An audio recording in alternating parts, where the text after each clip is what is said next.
Students and welcome to the educational world of ignited minds, जहां हम पढ़ रहे थे class 10 subject science which is based on the NCERT syllabus.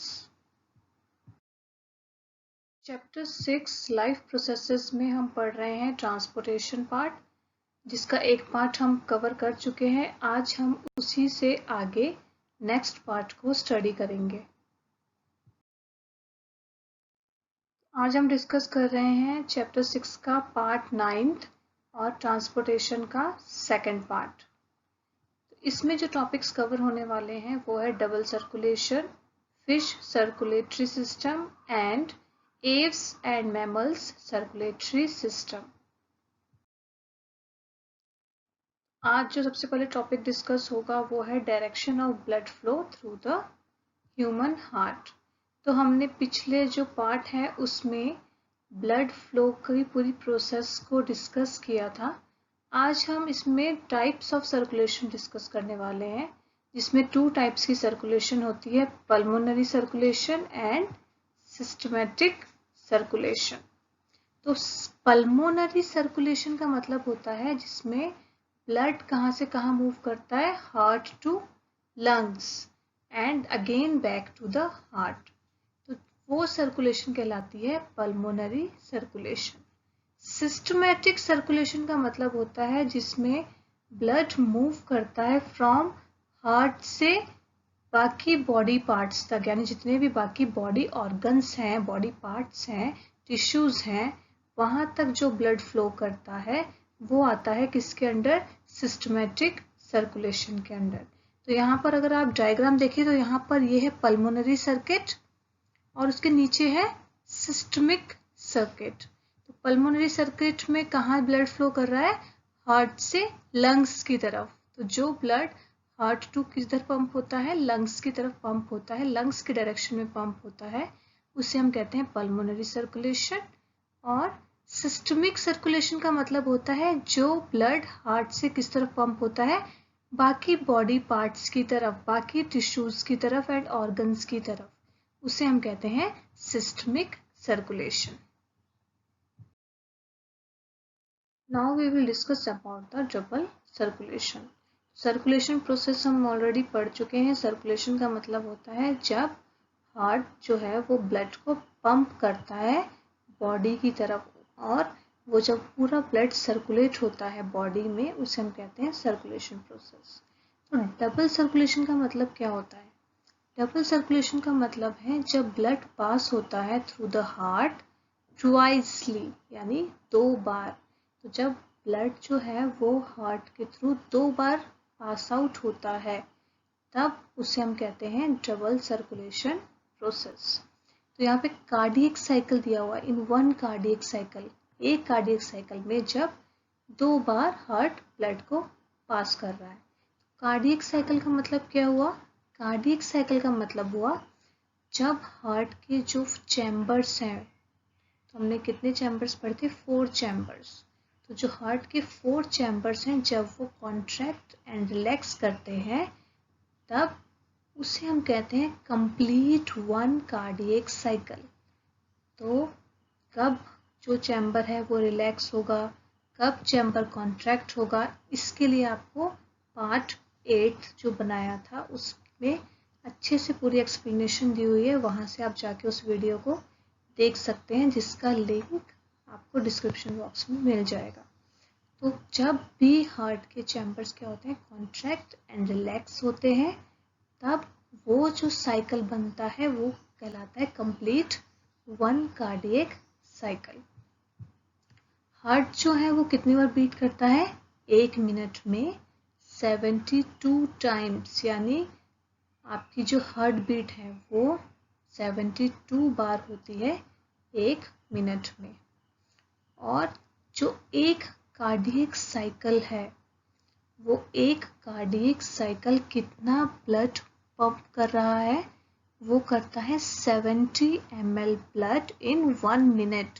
यानी जब आपकी बॉडी पूरा कार्डियक साइकिल कंप्लीट करती है, तब वो कार्डियक साइकिल क्या करता है, 1 मिनट में 70 ml ब्लड को पंप कर चुका होता है, यानी आपका जो हार्ट है वो 70 ml ब्लड पंप कर देता है एक कार्डियक साइकिल में। तो कार्डियक साइकिल का मतलब क्या हुआ? कार्डियक साइकिल हुआ पहले डीऑक्सीजनेटेड ब्लड को पूरी बॉडी से हार्ट की तरफ लाना और फिर उस डीऑक्सीजनेटेड ब्लड को ऑक्सीजनेटेड ब्लड बना के दोबारा से पूरी बॉडी के ऑर्गन्स और टिश्यू की तरफ भेजना। तो पहले आपने क्या किया? कलेक्ट किया डीऑक्सीजनेटेड ब्लड और फिर साथ ही साथ ऑक्सीजनेटेड ब्लड को पंप करके पूरे ऑर्गन्स और टिश्यूज की तरफ भेजा। तो इससे हम कहते हैं वन कंप्लीट कार्डियक साइकिल। तो ये जो कंप्लीट कार्डियक साइकिल होता है, इसमें हार्ट क्या कर रहा है? हार्ट 70 ml ब्लड को एक बार में 1 मिनट में पंप कर देता है। तो इससे आपको पता लगेगा कि आपका हार्ट जो है वो कितना फास्ट ब्लड पंप करता है। डबल सर्कुलेशन का मेन रूल ये है कि वो कभी भी ऑक्सीजनेटेड एंड डीऑक्सीजनेटेड ब्लड को आपस में मिक्स नहीं होने देता। डबल सर्कुलेशन प्रोसेस एक साथ जरूर चल रही है, यानी ऑक्सीजनेटेड एंड डीऑक्सीजनेटेड ब्लड एक साथ फ्लो आउट जरूर हो रहा है, एक साथ पंप जरूर हो रहा है और कलेक्ट भी हो रहा है, लेकिन वो कभी भी ब्लड आपस में मिक्स नहीं होता, वो हमेशा सेपरेट रहता है एक दूसरे से। और ये क्यों ज़रूरी है उस ब्लड का सेपरेट रहना? ताकि आपकी बॉडी को प्रॉपर अमाउंट में ऑप्टिमम एनर्जी मिले। अगर दोनों ब्लड आपस में मिक्स हो जाएंगे तो आपका पूरा सर्कुलेटरी सिस्टम डैमेज हो जाएगा। तो इसीलिए डबल सर्कुलेशन बहुत ही इम्पॉर्टेंट टॉपिक है आपके एग्जाम पॉइंट ऑफ व्यू से, और आपको इसकी डेफिनेशन एंड इसका रोल ये अच्छे से पता होना चाहिए। अब हम डिस्कस करेंगे डिफरेंट ऑर्गेनिजम्स में सर्कुलेटरी सिस्टम कैसे काम करता है। तो सबसे पहले हम यहाँ पे डिस्कस करेंगे about the fish circulatory system. जो फिश सर्कुलेटरी सिस्टम है उसमें डबल सर्कुलेशन प्रोसेस नहीं होती है, इसीलिए हम इसे कहते हैं सिंगल साइकिल सर्कुलेशन।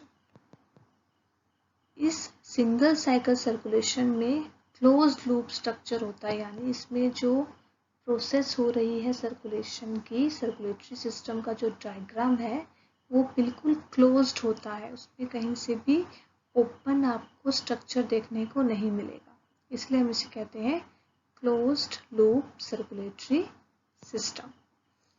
जो फिश होती है उसमें जो हार्ट प्रेजेंट होता है उसमें 2 चैम्बर्स होते हैं। जैसे हमने देखा जो ह्यूमंस होते हैं उसमें 4 चैम्बर्स होते हैं हार्ट में, लेकिन फिश के केस में सिर्फ 2 चैम्बर्स ही प्रेजेंट होते हैं। जो हार्ट है वो पंप करता है ब्लड को सिंगल लूप के थ्रू, यानी एक बार में एक लूप के थ्रू ही पूरा का पूरा ब्लड जो है वो पंप हो जाता है थ्रू द हार्ट। और वो जो ब्लड पंप होता है वो किस तरफ जाता है? हार्ट से बॉडी की तरफ।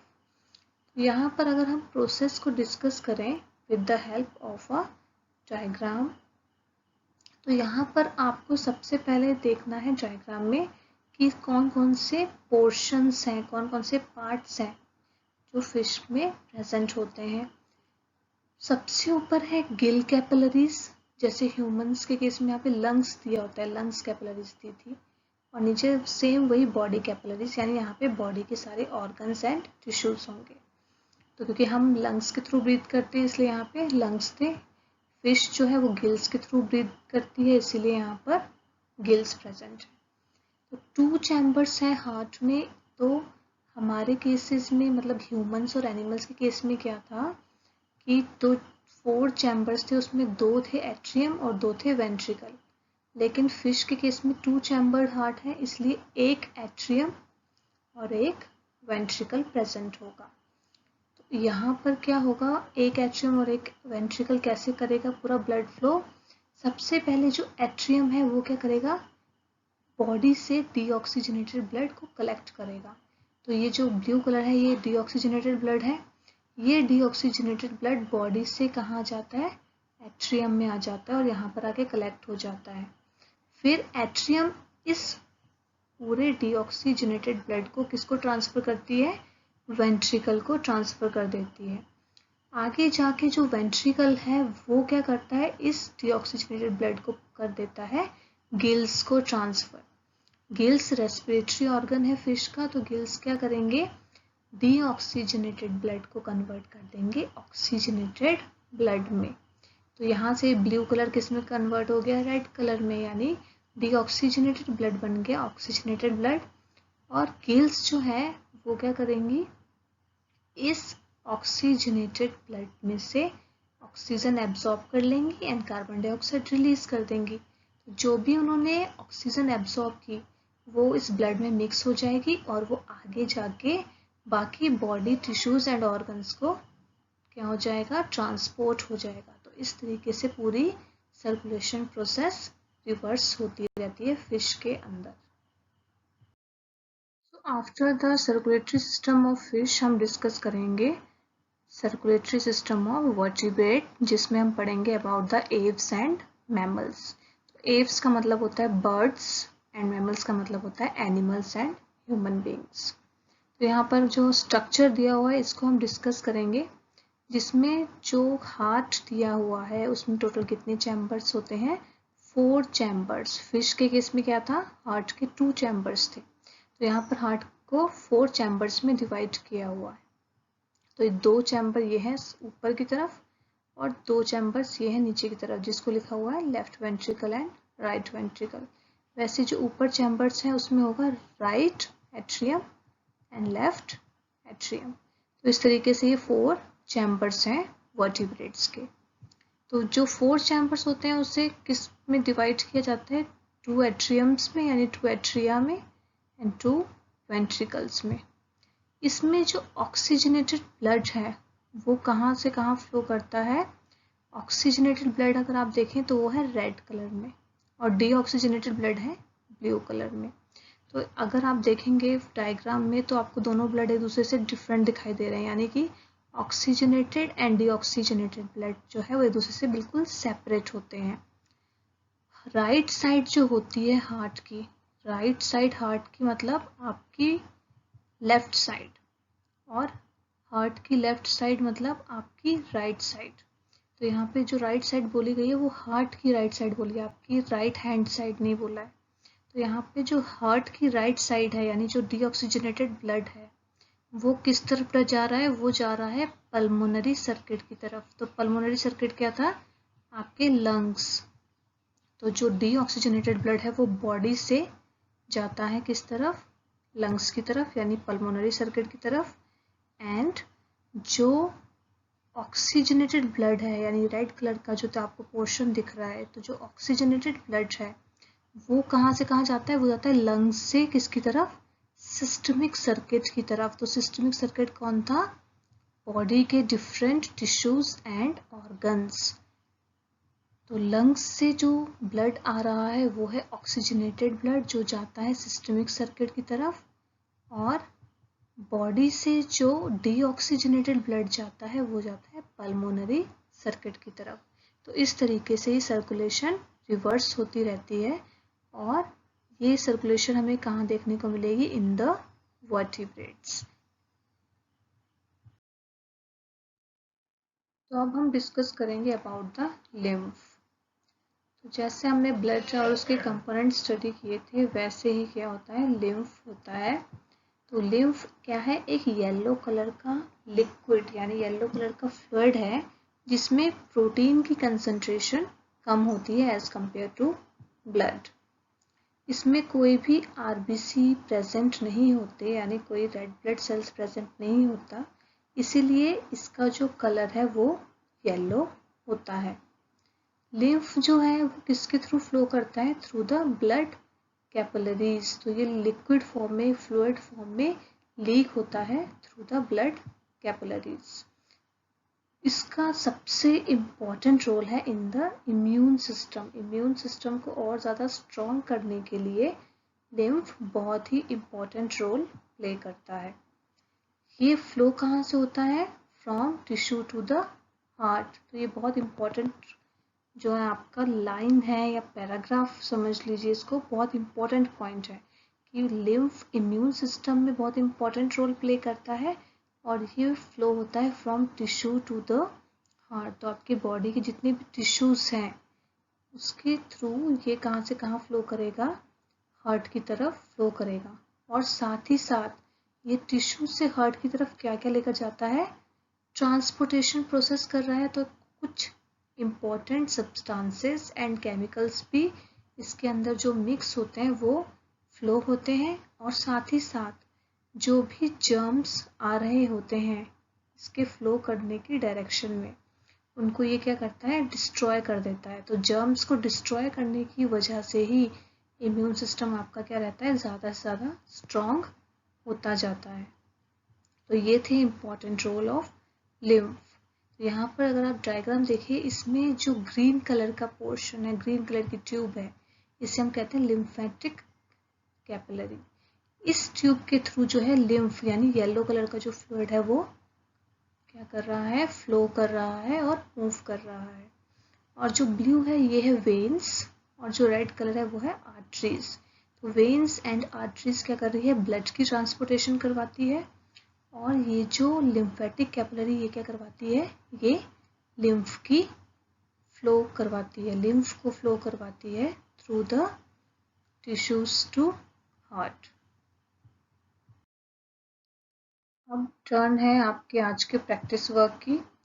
तो आज का प्रैक्टिस वर्क बेस्ड है आज के टॉपिक्स के ऊपर, जिसमें फर्स्ट क्वेश्चन है, name 2 types of circulatory systems and explain their functions. Question number 2, what is double circulation? Question number 3, what is cardiac cycle? Question number 4, explain the fish circulatory system. Question number 5, explain the circulatory system of vertebrates with the help of a diagram.